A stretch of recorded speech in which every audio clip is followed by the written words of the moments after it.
Bien entendu, les inégalités, en particulier dans la division du travail entre hommes et femmes, eh bien, ne sont pas limitées aux pays développés, mais sont encore même plus importantes dans les pays en développement.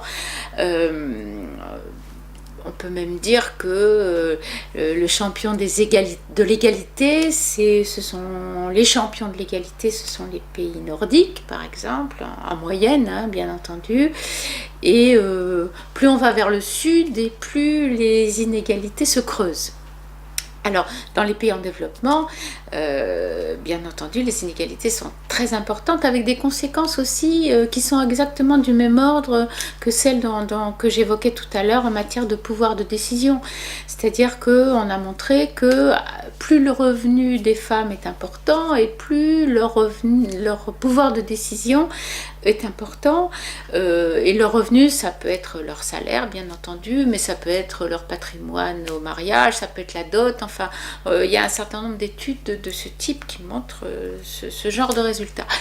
Et ce sont les recherches en économie de la famille, qui sont reliées donc à l'économie du genre, qui ont incité d'une certaine façon les institutions internationales à de plus en plus préconiser de cibler les politiques sociales destinées à la famille.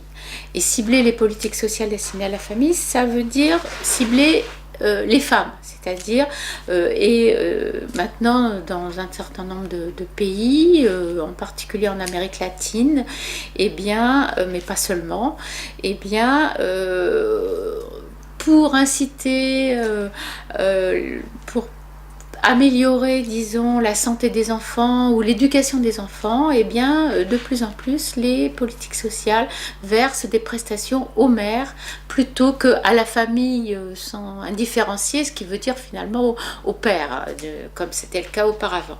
Et avec des effets évidemment positifs sur la santé et l'éducation des enfants.